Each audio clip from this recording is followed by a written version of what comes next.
Let's get this settled once and for all. This is how to make a proper schnitzel. Let's talk about wiener schnitzel first. Traditional wiener schnitzel is made from veal, and the best cut here is top round. Top round is tender, it flattens beautifully, and it gives you that crispy texture that you're looking for. For today, we are making pork schnitzel. The best cut in Germany for pork schnitzel is Oberschale or Nuss. Both are basically cuts of ham, and I have not been able to find any of that in US. If you have a really good butcher on your hands that you could make like a special request, it's worth asking. Otherwise, you do what I do, and you head to Aldi and grab yourself a pork loin. Pork loin is all we need.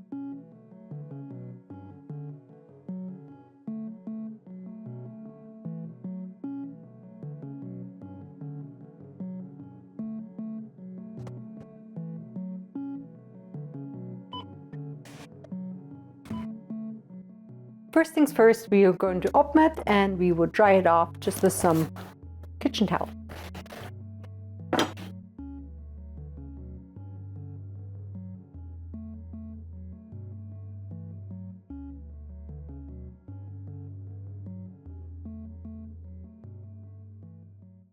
Okay, let's get started. The first stone starts right here when cutting the pork. What you don't want to do is cutting the schnitzel as thin as you will want it at the end. This is our thin schnitzel. We will put that aside. Instead, what you want to do is cut it about 1/2 to 1 inch and we will pound it down. However, for this video, we will do an experiment. I'm going to show you on the left all the things we don't want to do, and on the right, I will do it the right way.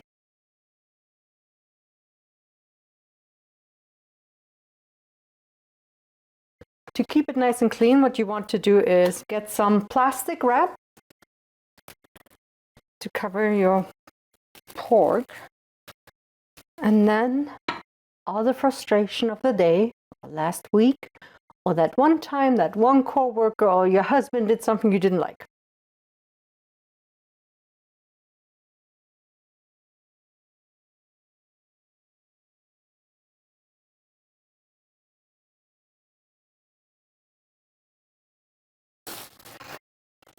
If you're thinking, Lucy, that looks already pretty flat, this is still too thick. Keep going. Look at that. Ta-da!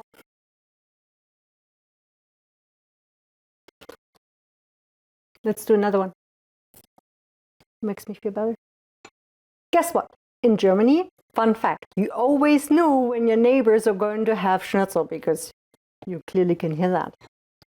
If you don't, either they don't eat schnitzel and they must be vegan, or they are just doing it wrong. All we're going to do is pepper and salt, both sides.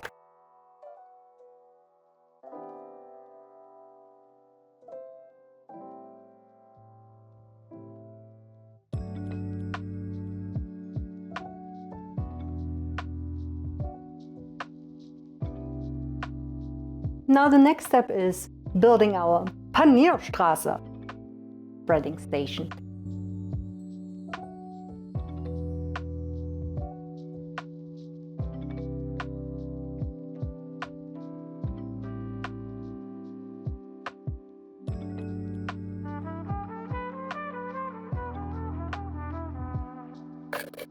I'm going to add some salt and some pepper to my egg. And I just whisk it using a fork.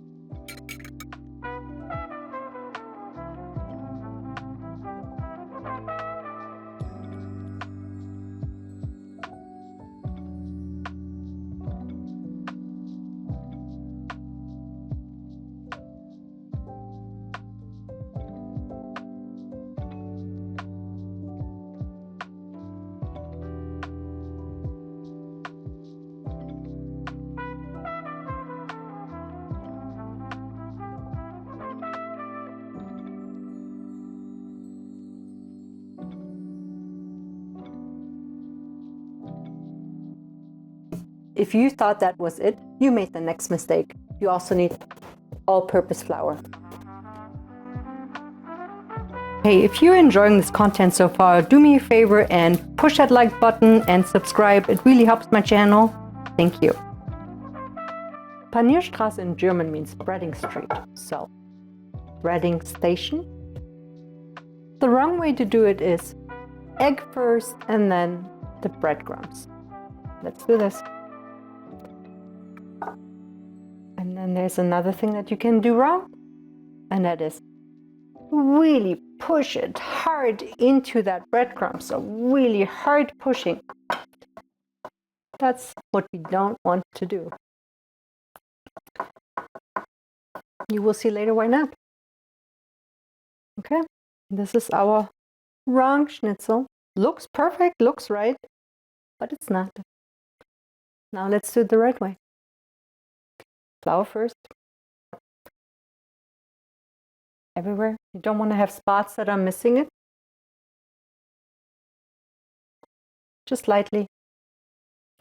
And get rid of all the excess. See, I missed a spot. Let's get back in there. That's all it needed. Like quick tap through the egg. Same thing. Egg has to be everywhere. Otherwise, the breadcrumb won't adhere.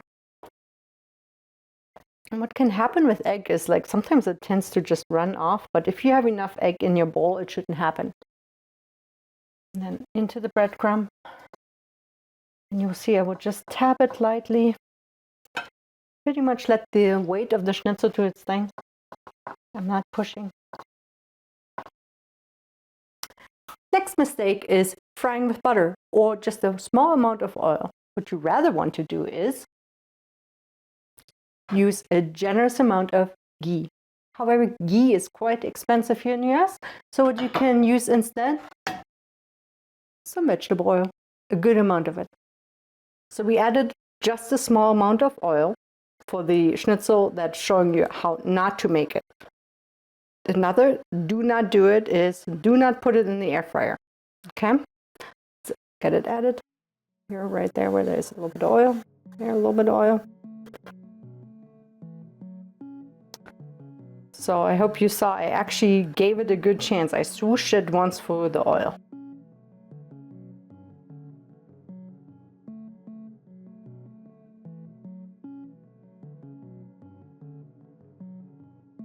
See where this one is at. Okay, here we go. Can try to get it a little bit more through the oil.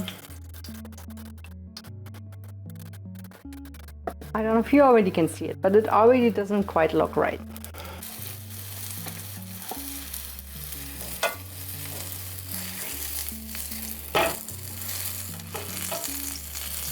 Okay, this looks done. If we're doing it the right way, we are going to add a generous amount of oil. Yep, it's pretty much frying the schnitzel. Let me get it heated up to a medium heat. The way I check if the oil is hot, I basically just put one breadcrumb in, and if I see bubbles, we're ready to go. So let's get this added. And if you look closely, you can already see on the corners it's starting to brown. So I'm going to check it. It's been 2 minutes in the pan. Look at that. But I give it a little bit longer, so 1 more minute.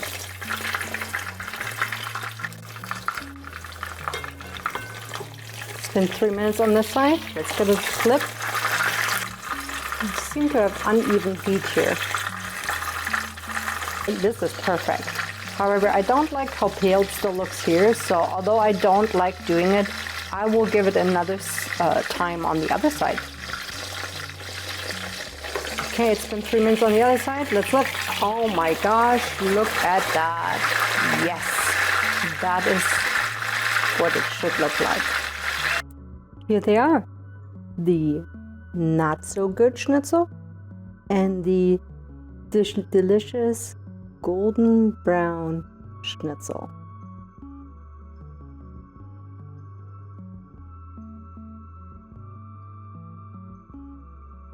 Okay, I'm going to probably cut this out, but something really funny happened. I just was looking for the pork loin. I came home and I'm like, where is it? And I actually put it right over there, my bag on the bench. I went back to the car and I was thinking, did I just leave my bag in the cart and return the cart at Aldi and not bring back that pork? But no, it's right here.